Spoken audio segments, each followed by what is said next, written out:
সবথেকে পছন্দের cartoon Doraemon, সেটা আবার এখন গাছ কৌটোতে। তার সাথে এতগুলো কাজ কিভাবে করলাম সেটাই তোমাদের সাথে শেয়ার করব। হ্যালো এভরিওয়ান, আমি আর্টিস্ট রিয়ামাই। মেকআপ, মেহেন্দি, কলকা, এটার সাথে সাথেও কাস্টমাইজ বিয়ের গাছ কৌটো, কুলো, সিঁদুরদানের কুনকে, বিয়ের পিঁড়ি, আলপনা, পাঞ্জাবি ডিজাইন, এই ধরনের আর্টের কাজগুলো করি। কাস্টমাইজ এই কাজগুলো করতে গেলে আমি সবার প্রথমে ক্লায়েন্টের কাছ থেকে তার পছন্দটা বারবার করে জেনে নিই, আর সে কেমন কাজ আমার থেকে চাইছে সেটাও জেনে নিই। আসলে তার পছন্দটা জেনে নিলে কাজটা করতে খুবই সুবিধে হয়। এই কাজের ক্ষেত্রেও তার অন্যথা হয়নি। আমাকে বলেছিল তোর যেমন মন চায় তেমনই করে দিস। তবে অবশ্য এই ডোরেমন থিমের একটা রেফারেন্স গাছ কৌটোর ছবি আমাকে পাঠায়, দিয়ে বলে এটা বেশ সুন্দর, তো তুই আমাকে এটাই করে দিস। তবে ওকে রিপ্লাইয়ে আমি বলেছিলাম আচ্ছা, আমি চেষ্টা করব নিজের মতো। আর সেই চেষ্টা থেকেই ডোরেমন কার্টুনের এই থিমটা এইভাবে করা। তোমাদের সেটা অনেকেরই খুব পছন্দ হয়েছে, আর সেটা দেখে আমার এত ভালো লাগছে আমি সেটা বলে বোঝাতে পারবো না। আর এই গাছ কৌটোর সাথে বেশ কয়েকটা জিনিস অর্ডার ছিল, সেগুলো হলো সিঁদুর কুনকে, কৈদানের কুলো, তত্ত্বসূচি আর বরণের কুলো, আর ছিল একজোড়া বিয়ের পিঁড়ি। এই দেখো একটা পরিবর্তন তোমরা লক্ষ্য করতে পারছো কি? এই যে কাজটা, এটা আমার বিয়ের আগে থেকেই অর্ডার ছিল, কিন্তু বিয়ের পর এটাই আমার প্রথম কাজ। পিঁড়ির কাজটা যখন শুরু করলাম তখন ঘড়ির কাঁটায় বাজে ওই 5:30, আর এদিকে কুয়াশা মাখা একটা শীতের সকাল। সূর্য মামা সবে মাত্র তখন উকি মারছে। বিশ্বাস করো, এই ভোরের বেলা উঠে কাজটা করতে আমার এত ভালো লাগছিল কি বলবো।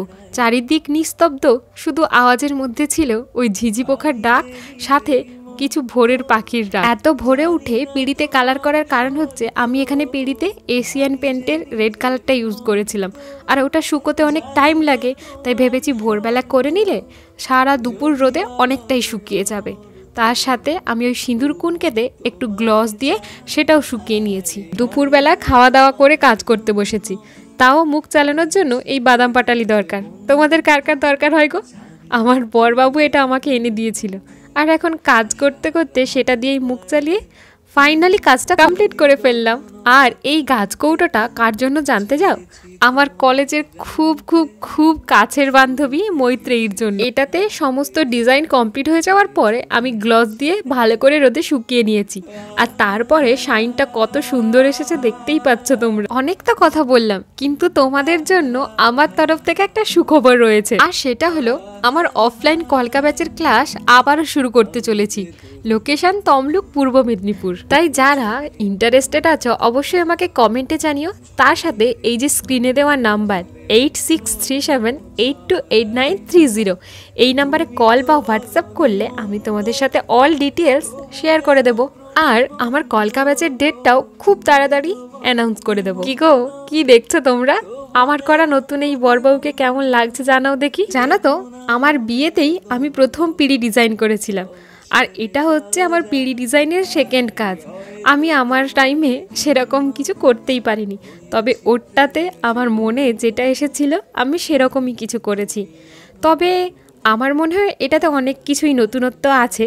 তোমাদের কেমন লাগছে এই পিঁড়ির ইউনিক ডিজাইনটা অবশ্যই আমাকে জানিও। তোমাদের মতামত জানার জন্য আমি খুব এক্সাইটেড। কারণটা কি জানো তো? এই পিঁড়িতে যে ডিজাইনগুলো করেছি সেটা সম্পূর্ণ আমার নিজস্বতা। তবে এই গাছ কৌটো, কুলো বা কুনকেতে যে ডিজাইনগুলো করেছি হয়তো কোনো না কোনো রেফারেন্স দেখেই তারপরে করেছি, তবে কুলোরটা সম্পূর্ণ আমার। আজকের এই টোটাল কাজটা তোমাদের কেমন লেগেছে অবশ্যই কমেন্টে জানিও। তার সাথে তোমরা যারা যারা আমার কাছ থেকে এরকম কাজ চাইছো অবশ্যই এই স্ক্রিনে দেওয়ার নাম্বারে আমার সাথে যোগাযোগ করো। আর আমার এরকম ভালো ভালো কাজ দেখার জন্য পেজটা ফলো করে নিও। টাটা।